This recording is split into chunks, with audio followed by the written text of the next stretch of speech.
Hello friends and welcome to Noble Literature Classes. In the previous lecture, we saw how Immanuel Kant took the little concepts of Edmund Burke and transformed them into a very systematic process, and systematically he categorized everything that happens in our brain when we experience a work of art. So Schiller is his student. He considers him as his ideal.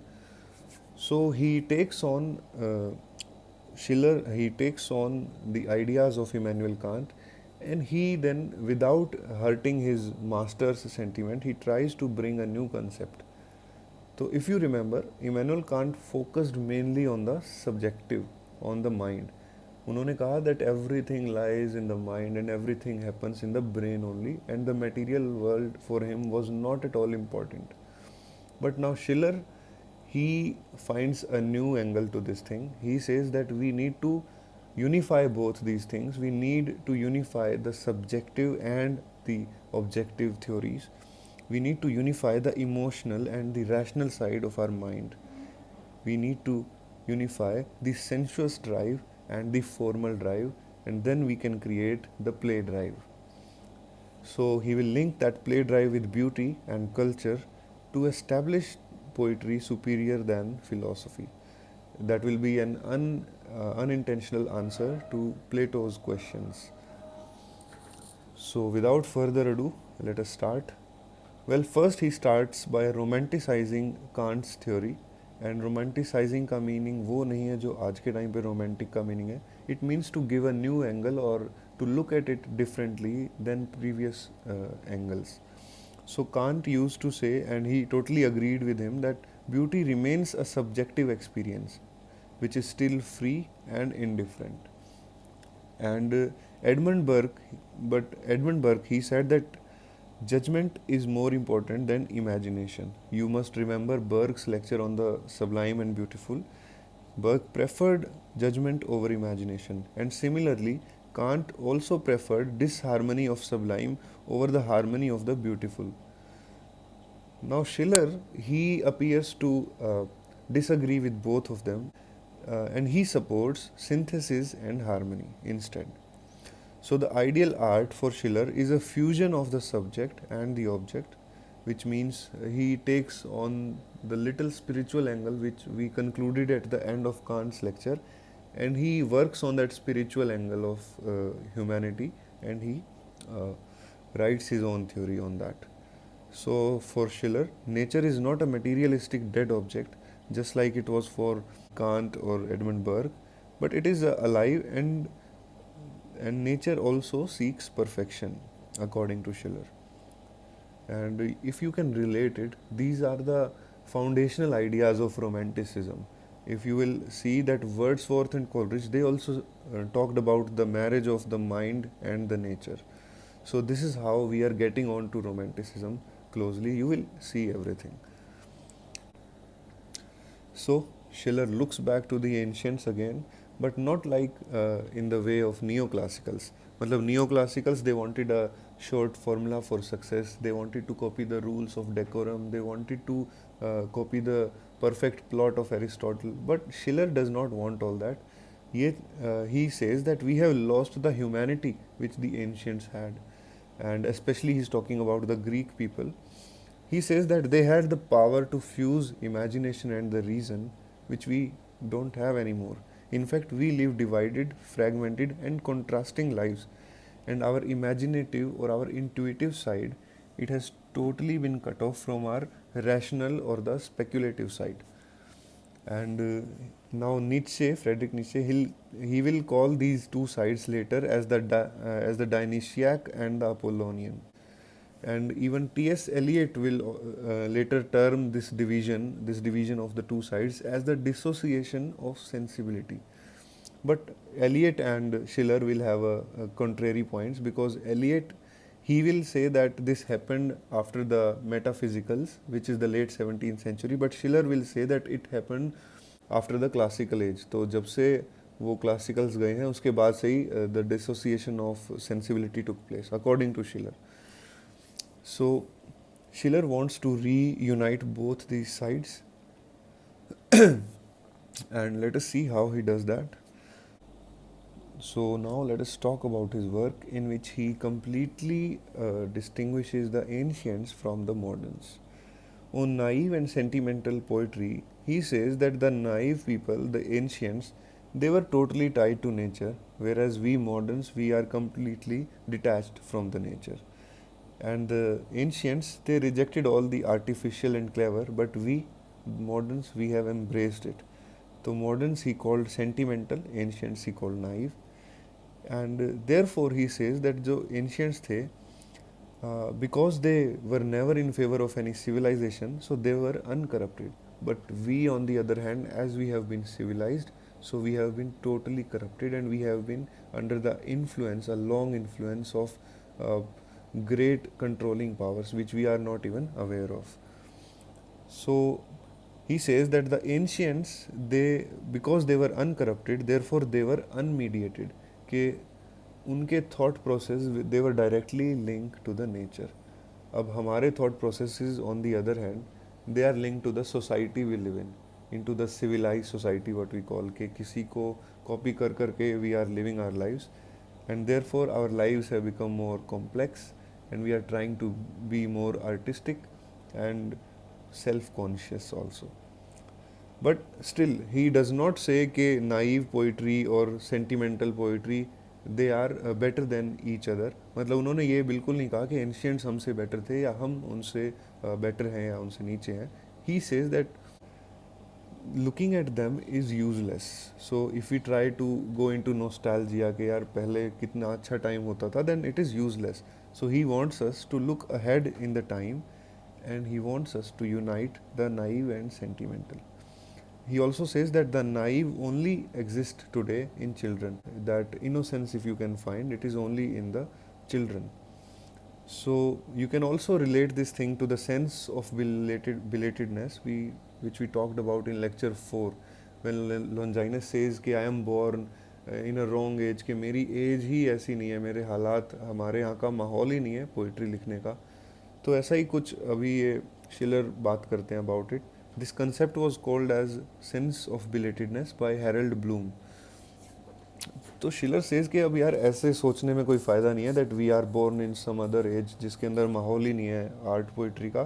We must we must look ahead in the time, and we must become strong to unite both these forces.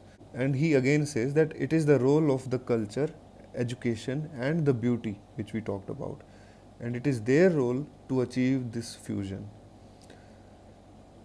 Now he says that there are two sides of our thinking, just like he talked before. First he calls the sensuous drive, and the other he calls the formal drive. The sensuous drive, it talks about the world of becoming, like Plato did. It is like more materialistic life, it is more concerned about our body. Whereas the formal drive, it is considered by the world of being or the world of forms. So it is kind of more intellectual life and more spiritual in nature.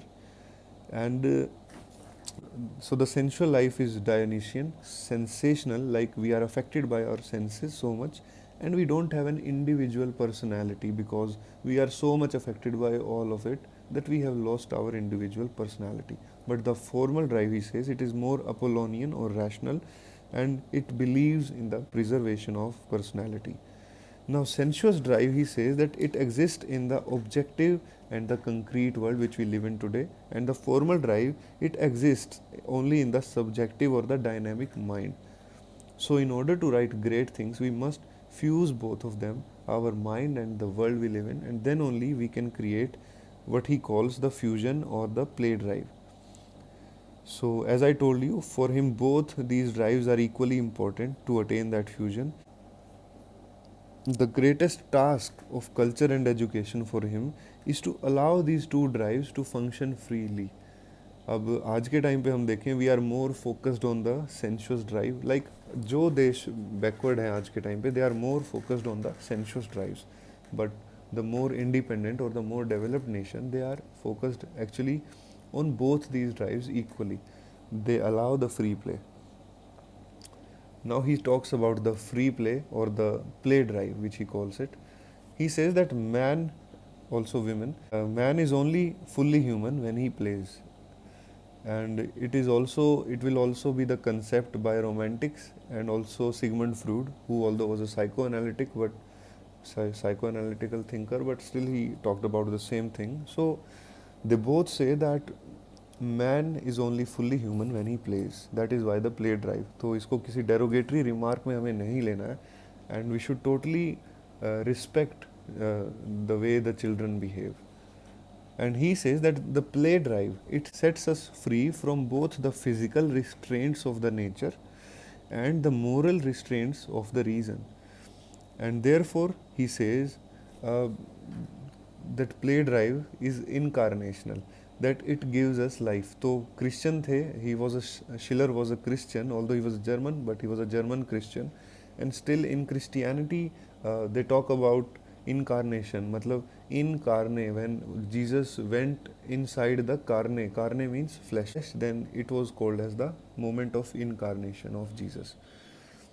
Now, for him, this play drive, for Schiller, the play drive, it is equivalent to beauty, and both of them are purely aesthetic. Aesthetic means subjective, like they both happen only in the mind. अब let us talk about the unique role which he gives to beauty or the play drive and humanities in general, like the subject we are studying in particular to that. So Schiller says that Kant felt beauty is neither useful nor didactic. It neither teaches us nor does it pleases us. It is completely indifferent. But if it is true, then it gives us totality. अगर मतलब beauty ऐसी चीज़ है जिससे ना ही हम कुछ सीख सकते हैं, जो ना ही हमें कुछ सिखाने की कोशिश करती है, ना ही कुछ हमें एंटरटेन करने की कोशिश करती है, then surely it is a complete in itself. That is why it is not trying to do anything. Like Kant talks so many times in his own work. He says that definitely beauty is an end in itself, and therefore, although it does not give us any useful or didactic meaning, but instead it gives us a meaning of totality. He says that in this totality we travel beyond time and space, and we experience the true freedom or the true play or the true unity of our two sides of mind. And now there is an irony which we can figure out, like आज के time पे all of us link these Germans to completely rigid and strict people, but actually if we see that this regimentation of Germans, it is very baseless, because they were the ones who actually gave us the true meaning of freedom. They were the ones who gave the true philosophical roots to the romanticism. So let's ignore this irony, it's not mentioned in his work.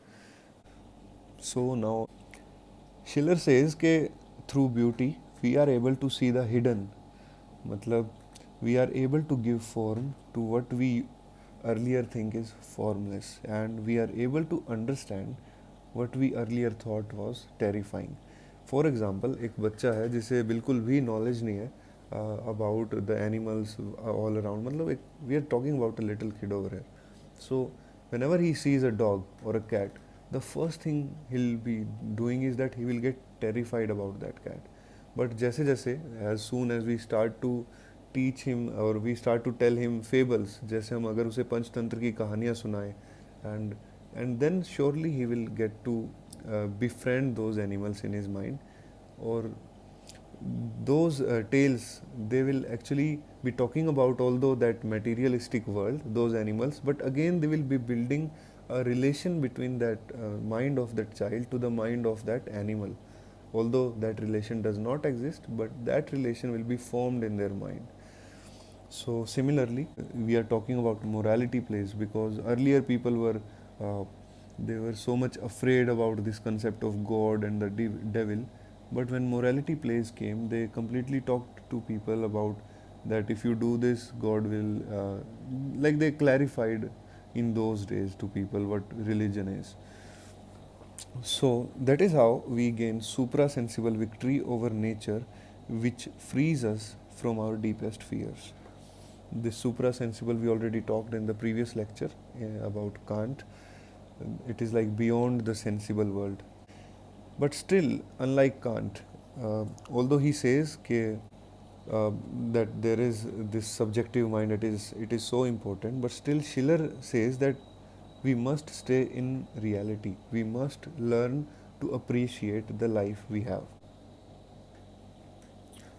So, now let us talk about the unintentional reply to Plato. Unintentional because he does not actually reply to Plato in that work, but it is again a reply to Plato because he will prefer poetry above philosophy. Now, after reading this work, we realize that beauty, it proves that feelings and thoughts can occur together. And looking at the qualities that they both had, अब उन दोनों qualities को जब उसने अच्छे से differentiate किया, then we can easily take both of those qualities and we can unite both the sides and we can end this as Eliot used to call it, the dissociation of sensibility. So, therefore, an education in beauty or an education in art or an education in humanity, it is best able to lead us back to that original, that naive unity which existed with the ancients and which we have lost. So, we can say that it is a better alternative to philosophy because philosophy exists totally in the abstract world of forms and has no connection with earth. Philosophers, if you see also, they are just walking uncaring and unconcerned about the world. Now, I'm taking a quote as was taken by Professor Luis Marcos. This quote is famous by C.S. Lewis, and although he talked about the friendship, but we can relate it to this chapter as well.